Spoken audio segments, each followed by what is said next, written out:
No, not going to say good morning.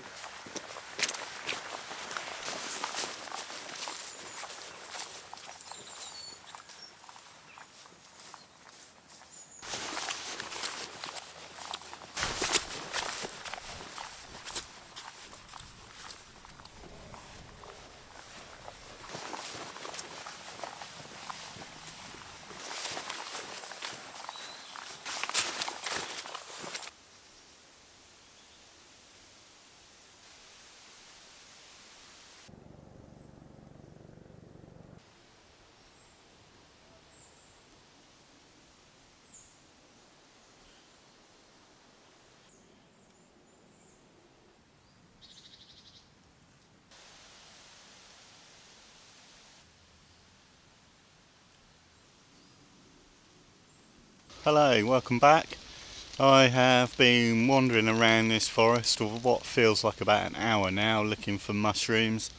It's kind of confusing because it's nearly November. It's so warm you feel like the mushrooms should still be going strong, but the reality is it's probably a little bit past the best. Managed to find some delicate little mushrooms, so let's get cracking and get some photos done. So I found a tree stump with a few subjects on it. The first one I'm going to shoot is this mushroom here with the camera looking up underneath. I'm going to do a focus stack from this little leaf here all the way across the mushroom underneath the cup to the front edge here, and probably try and light it from above as well to see if I can make this little mushroom glow. So we'll see how that goes, but there's a few other subjects on this tree stump as well, so let's have a look at them. We've also got these two little, or three little guys here, so we'll see what we can do with them. And we've got this little chap here, so we'll probably try and get a shot looking up underneath from this direction, see how that goes. Today I'm using my Nikon Z5. We've got the 40mm f2 on there, which I'm going to use for all my shots today. I've got an ND, like a variable ND filter on the front, just so I can get the exposure I want, because although it looks like it's quite dark in here, there's a fair bit of bright light coming through the trees. It also helped me slow shutter speed down so that I can light the top of the mushroom. So let's get started. First thing I'm going to do is put the self timer on.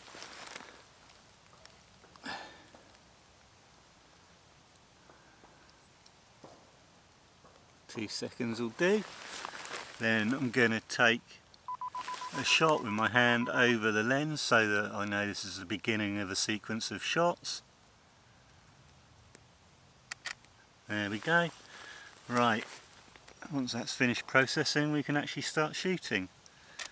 So I'm going to focus on this leaf up here first, focus stack my way back to the lip of this mushroom, probably take about 5 or 6 shots I guess.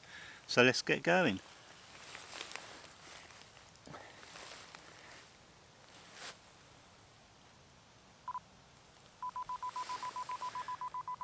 Right, that's the first shot underway, so let's keep going and I'll show you the results at the end of this little sequence.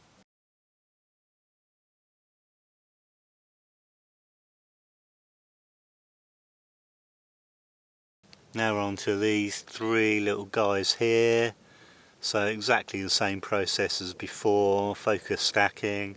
So let's get going and I'll show you the image at the end of this shot.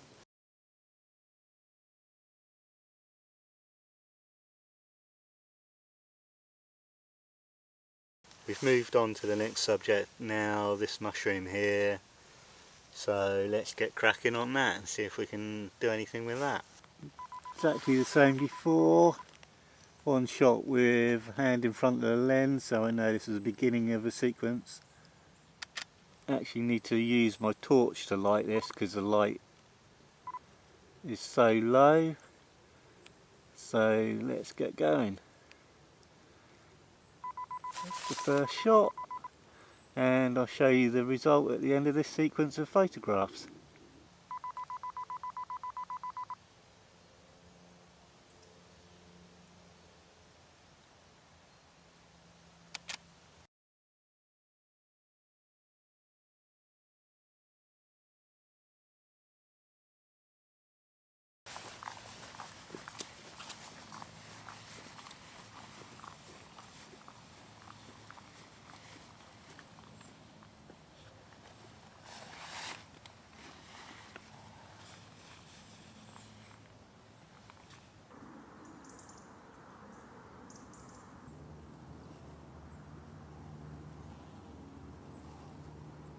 Oh, that sun's come out quite nicely now. I know I'm not very good at forest photography. It doesn't matter whether that's autumn, winter, spring or summer, but I do enjoy it. Well, I absolutely love it, and that's a reason alone for doing it. Whether I've got any good photos or not, where if I have you've already seen them, doesn't matter, because I've had an absolutely fantastic time out this morning anyway. It's just absolutely beautiful out here, and it doesn't matter what you're into, whether it's astrophotography, woodland photography, portrait photography, they're all equally as hard as any other type of photography. And that's the challenge with it, isn't it? It's just challenge yourself all the time and just really enjoy what you're doing, whether you're good at it or not. Obviously that's the only way to get better, is just keep trying, keep going, keep doing what you love. We're not here for very long, and nothing marks that like the changing of the seasons. Autumn really probably doesn't last very long, it's over in the blink of an eye.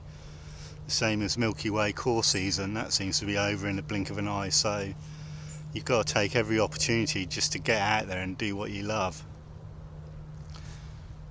That's enough of my rambling anyway, let's keep moving on. Definitely not sheep. Hello, how are you? Okay, extreme close up.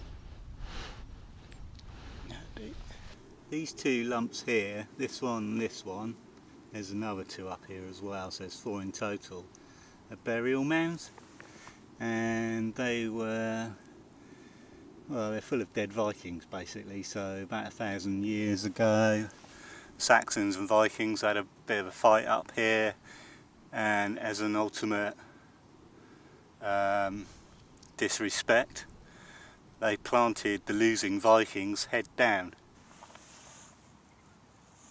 The legend is that on certain nights of the year, a nice peaceful dog,